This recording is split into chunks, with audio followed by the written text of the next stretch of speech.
ಇಲ್ಲಿರತಕ್ಕಂಥ ಎಲ್ಲ ತಾಯಂದ್ರೆ ಮಾಧ್ಯಮದ ಸ್ನೇಹಿತರು, ನಾನು ಈ ದಿನ ಬೆಂಗಳೂರು ಗ್ರಾಮಾಂತರ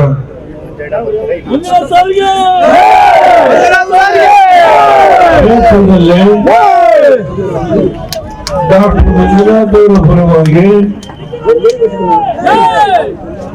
ನಾನು 7 ಕಡೆ ಕಾರ್ಯಕ್ರಮವನ್ನು ಆಯೋಜಿಸಿದ್ದಾರೆ.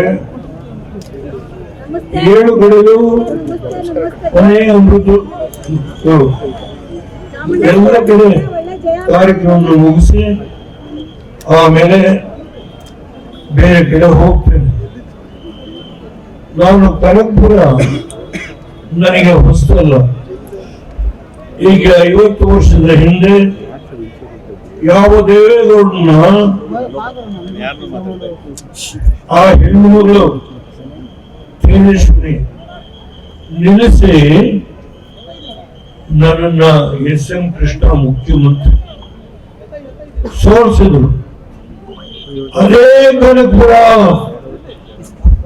ಯಾವ ದೇವೇಗೌಡನ ಸೋಲಿಸಿದ್ರು ಅದೇ ಕನಕಪುರ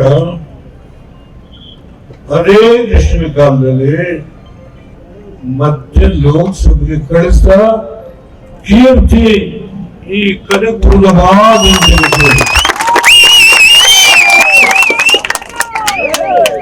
ಅವತ್ತು ಕೃಷ್ಣ ಸರ್ಕಾರ, ಅವತ್ತು ಒಬ್ಬರು ದೊಡ್ಡ ಮುಖಂಡರು, ನಾನು ಯಾರ ಹೆಸರು ಹೇಳೋದು ನಿಮ್ಗೆಲ್ಲ ಗೊತ್ತಿದೆ.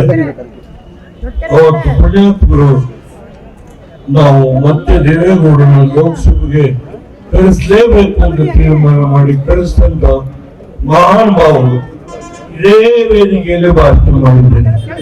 ಆ ಕಡೆ ಕಾಂಗ್ರೆಸ್ನವರು, ಇಲ್ಲಿ ಒಬ್ಬ ಮುಸ್ಲಿಂ ಲೀಡರ್ ಇದ್ರು, ಅವ್ರ ಹೆಸರು ಬರ್ತೋಗಿದ್ದಾರೆ.